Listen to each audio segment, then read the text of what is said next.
Really difficult position here. You know, on the one hand, you raised truly important, powerful ethical questions and reminded us of, you know, what Hemingway used to describe as the most important instrument that the critic needed, which was a bullshit meter. A bullshit meter. So, having made that point, I now have to defend my Jatwalas who you've attacked, David Elliott and Danto, curator and critic. Just to annotate what you said, Eve, also from having known David now for many years, and also in acknowledgement of the fact that he was actually one of the earliest curators in Western Europe, both at MoMA, Oxford, and later at Moderna Museet in Stockholm, to bring in art from the so-called non-West. So, I don't know the context of your particular conversation with him, but what he's constantly critiqued from the earliest times to now, less so now, we'll go to that later. I think what he was concerned with was this notion that artists from the so-called non-West were in some way authentic bearers of a non-Western tradition. So I know that a lot of his early writing and all his early curation have to do with contesting notions of cultural authenticity. So maybe that's one thing to be borne in mind. Also, what you say about Danto actually goes much further back to his 1965 book, The Art World, and then his continuing preoccupation with Duchamp. And, you know, I mean, there is a vast and intricate literature on the subject, so I don't even want to try and summarize it here. But just to say that in neither case, neither Eliot nor Danto would have any quarrel with what you're saying.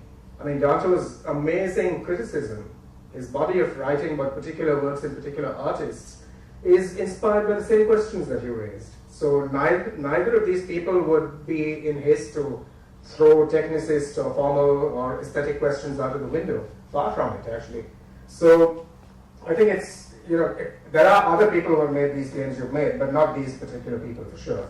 Because also as we work in this very multiple, rich, layered context of thinking, I think we should also make sure that we don't misrepresent particular reference points. So just to annotate what you said.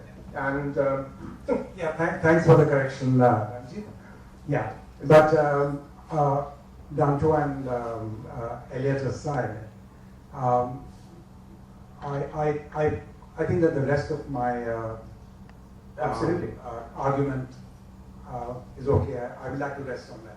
Oh, absolutely. In fact, I would rather draw attention to the enormously inspiring things you said later, particularly the distinction you make between inspiration and strategy and how you then annotated those. So, in fact, those are the thoughts that I was hoping we could carry forward, and if I could ask Raki Peswani to maybe share her thoughts with us.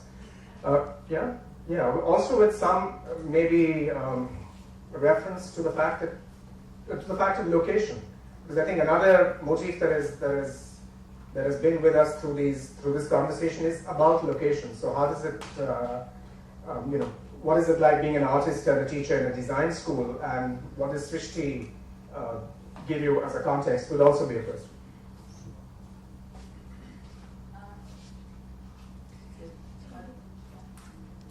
I'll just very briefly refer to what Sudhir said, and it seems like the onus is on the youngsters now, and and we have to like carry the burden of ethical art practice. But I mean, Goya did the best works later in his life at 16, and perhaps the verdict is not given by the contemporary. You know, the verdict is given by future.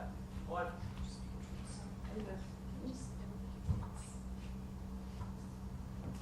I'll kind of not really take your argument about age, because at certain level age doesn't have that kind of, I mean, it's seen in the sciences that, okay, the best scientific work is done at some point which is middle age or early age, but in art I think those paradigms don't work, because some of the best work sometimes happens at a later age, and the future gives verdict to that. It's not their contemporary which gives us any kind of, it can measure at certain level, but it doesn't raise much at certain other level. Also, I mean, I'll kind of refer to what you've said just now, and I'll take it forward from there about the ethics of art practice as an individual and the role of criticism. And I'd say perhaps for an artist, the contradiction is about being self-critical to a very large extent, and that criticism, more than coming from a social space or the outside space, it comes from within, and that makes the artist very vulnerable as a category. It's a profession which is wrought with a lot of self-doubt, and that's where ethics comes in, and it plays a huge role into what is an artist, his role or her role, what am I doing, what am I speaking, is it good enough, so all these doubts within the self actually raise the anxiety at various levels. And here I just kind of shift the paradigm we've been looking at, like the three sections of psychological, professional, and artistic anxieties. I kind of mix them up together almost like carefully in a way, because then professional anxieties for me become about ethics in a way. It's not about what the market demands from me, or whether I've arrived or not, or whether I have anything pertinent to say or not. It's more about that intrinsic ethics of where am I? Am I speaking to a people or not? Am I speaking in a way that I'm audible or not? And perhaps for me, psychological anxieties are more in terms of the nurture that I've had as an individual from childhood. Am I shifting those conditions, the kind of background I come from? Am I able to shift out, or within that, is that nurturing, has that nurturing been good or not? And can I change it in some ways, people's perception around me?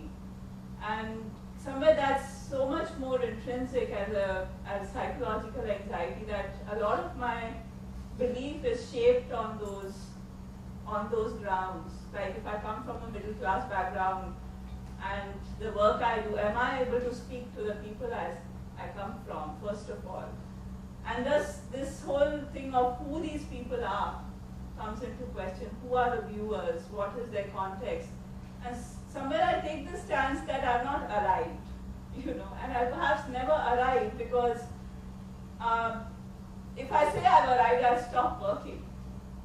I'll just cease to work at that point. And arriving in that sense is always about finding the right context, and that context keeps shifting at some level or the other. Every work builds up a different context of viewing images, dialogue then changes a little bit. And perhaps the artistic anxieties are related to that language then. Then the context brings out the notion of what is language, and the images I use or make, would they be expressing at all, and would people be able to understand them? And somewhere then the center and periphery comes into existence, because the anxiety is, yes, about I've lived like for the last 8 years in a really shoddy suburbs of Hyderabad. Hyderabad is a big city now, but I've lived in a very outside area of Hyderabad, and my anxiety used to be about, if I live here, would I be able to make work that people can relate to? And the people I encounter day to day, would they be able to relate to it? So, I mean, at a certain level, that context really affects, because you live there, your physical body has a presence in a space, and does the language speak to them at all? And this anxiety is there, that of course the language you speak is more comprehended in the metros or outside metros, but the work then is about making these bridges between people where you inhabit spaces and people who comprehend. Is there a space in that sense? So, I mean, it's like a work in progress at this point, perhaps, and I'm finding ways to make peace with that self and other in that sense. Yeah.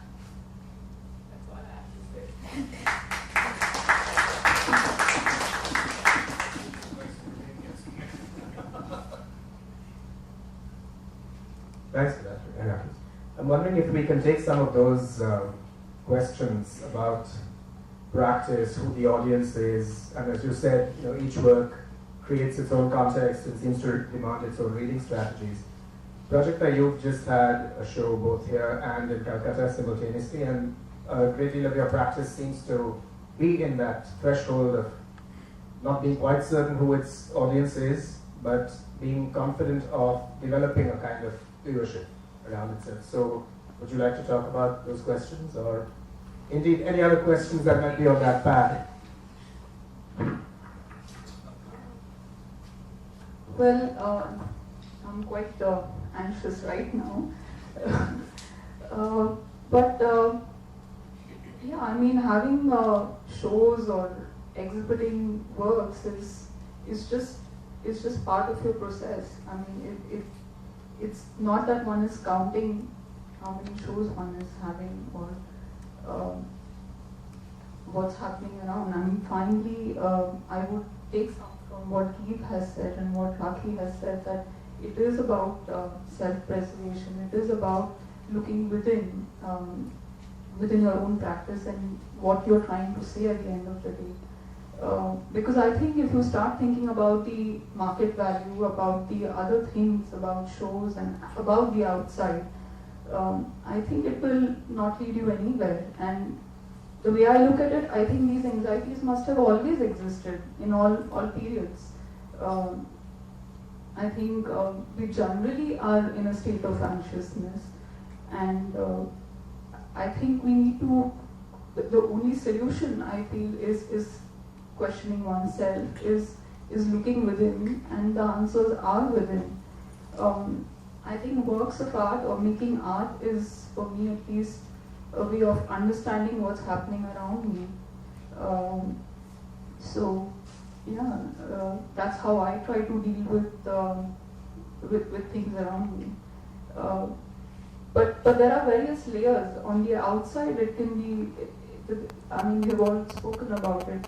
It's endless. Whether it could be success. It could be success of something which could start affecting people, or the perception of understanding an artwork. And I just feel that it's impossible to judge what is good, what is bad beyond a point. You can only, it's all in process. You just have to keep making art and find solutions there. I don't know. Yeah, that's all I have to say. Thanks, Bhaskar. But I'm struck at how many of the things we are saying seem to return us to the 60s, which were evidently a glorious period for all kinds of thinking.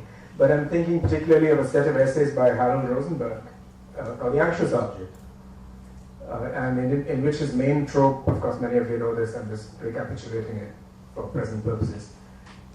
The trope really is the therapeutic encounter between the patient and the therapist, and how together, through their conversation and through the transference, so to speak, they produce a third thing, a third object that is outside of either. But when that is presented, it of course is in a space of anxiety, because it's not fully defined by either of the two people in that relationship, but must stand on its own and be received and addressed in a certain way. So this is summarizing crudely, but I thought maybe that's the kind of prompt with which I would invite Kevin to participate in this, because some of these questions of, how liminal is your practice? What does it mean to intervene in the domain of art, or the domain of what is called art? And that question of nominalism came up a little earlier. As an architect and as an urbanist, so would you like to address some of these questions? Thanks. Actually, while listening to this conversation, two aspects of my working self came to mind, which very frankly I didn't think of them at all when this email came from Sudhir, and then the round of exchanges also that we had. which are precisely to do with the liminality of where you position yourself. And coming from a training which essentially imagines that it makes you a professional who is expected to do certain kind of jobs at the end of it, and you also get a license to do that, like technically a license to do that, is one whole sphere. But I won't get into that at this point unless it comes up as a question or something. Because the other aspect for which I did at the Guild at the beginning of this year in January, at the kind and generous invitation of Shalini, who saw some of my research work during a lecture and suggested that if she offered the space of the gallery to me for a week, what would I do in that space? Roughly somewhere that was the question. And for me at that point, it was seeing that I had already come to that point with a series of other experiences in that, without really at one point realizing this movement where any space was an exhibition space for me, and it was a certain kind of my own set of research which also not only accounted in terms of ideas but also had material, kind of raw data, which was pictures, texts, images, things one had made, things one had drawn, to bring that into some kind of an exhibition space, which one realized over a period of time, and especially this happened also in a very short capsule of about 4 years, that I suddenly realized that all the time I was sharing space with artists. So my neighbors at exhibitions were artists. And then you were kind of called an artist, and it began as a joke where you said, no, I'm not an artist, this is just exhibition work, or this is just research work which is exhibited in a certain way, obviously not forgetting that space comes with its own history and hence a certain kind of memory, and also space comes with its own set of ideas. And I was entering that, but only partially consciously, I have to say, at most of the times. Because for me, my material was the primary material that I was